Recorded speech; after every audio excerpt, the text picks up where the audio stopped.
Podcast నచ్చితే like చేయండి, share చేయండి, సబ్స్క్రైబ్ చేయండి, ఫాలో అవ్వండి.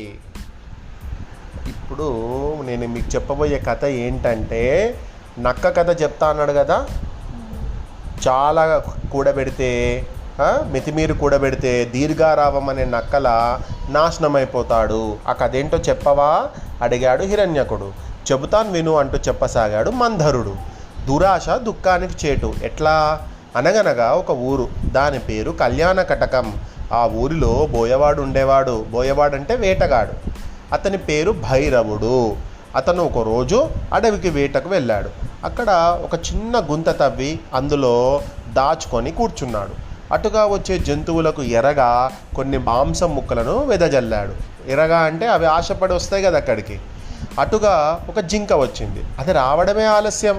భైరవుడు దాన్ని చంపి ఇంటికి వెళ్తూ ఉన్నాడు. తోవలో అంటే దారిలో అతనికి ఏం కనిపించింది రేయాంష్? అతనికి ఒక అడవి పంది కనిపించింది. దాంతో అబ్బా, ఈరోజు నాకు అదృష్టం బాగా ఉంది అని అనుకున్నాడు భైరవుడు. భుజాల మీద జింకను కిందికి దించాడు. పందికి బాణం గురిపెట్టి వదిలాడు. బాణం పందికి తగిలింది. అయితే అది చచ్చిపోలేదు. గాయపడి కోపంతో భైరవుడి మీదకు వచ్చింది. అది భైరవుడిని దాడి చేసింది. పంది ఆ భైరవుడు పొట్లాడుకున్నారు. ఆ పొట్లాటలో పాపం భైరవుడు చనిపోయాడు. తర్వాత పంది కూడా చచ్చిపోయింది.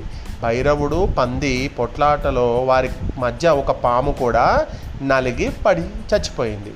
కాసేపటికి దీర్ఘారావం అనే ఒక నక్క అటుగా వచ్చింది.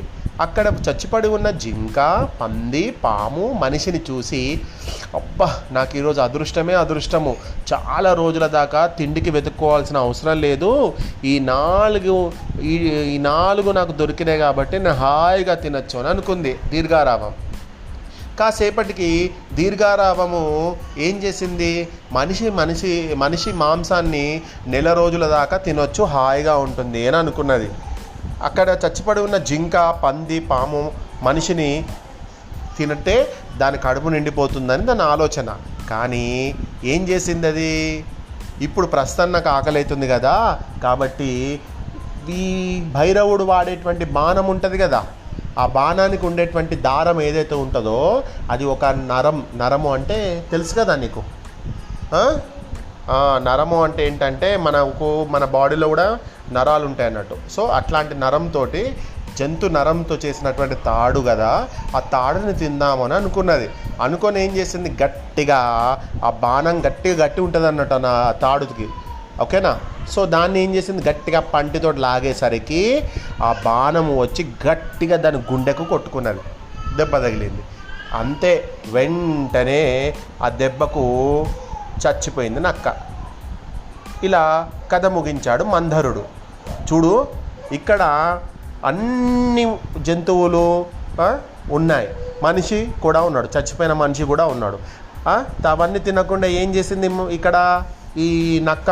అత్యాశకు వెళ్ళిపోయి ఫస్ట్ ఉన్నదాంతో తృప్తి పడకుండా అక్కడ ఉండేటువంటి ఇంకా కావాలనే కోరికతోటి ఆ బాణానికి ఉన్నటువంటి ఆ నరాన్ని తినాలని అనుకున్నది. దాంతో చచ్చిపోయింది అది. అందుకనే దురాశ దుఃఖానికి చేటు. దురాశ కారణంగానే నక్క చావును కొని తెచ్చుకుంది. అందుకే అంటారు, ఉన్నది అనుభవించాలి, లేదంటే ఇతరులకు ఇవ్వాలి. రెండు చెయ్యక చచ్చి సాధించేదేముంది చెప్పండి? అవును, నిజమే అన్నాడు హిరణ్యకుడు. వివేకవంతులు అందని దానికోసం బాధపడరు, అలాగే అందింది చేజారిపోయినా బాధపడరు. వారు ఎప్పటిలాగే హాయిగా ఉంటారు. వారిలాగే నువ్వు కూడా దేని గురించి బాధపడకు, సరేనా? ఎప్పుడు హాయిగా, ఆనందంగా, ఉత్సాహంగా, ఉల్లాసంగా ఉండు. ఉత్సాహంగా హాయిగా ఉన్నవాడే గొప్పవాడు. దిగులు పడుతూ ఎప్పుడు ఏదో బాధపడుతూ కూర్చున్నవాడు ఎంత గొప్పవాడైనా కూడా పనికిరానివాడే అన్నాడు మంధరుడు. హిరణ్యకుడి ఉత్సాహాన్ని రెట్టింపు చేశారు. మరి మిగతాది ఏం జరిగిందో నెక్స్ట్ పాడ్కాస్ట్లో విందాం.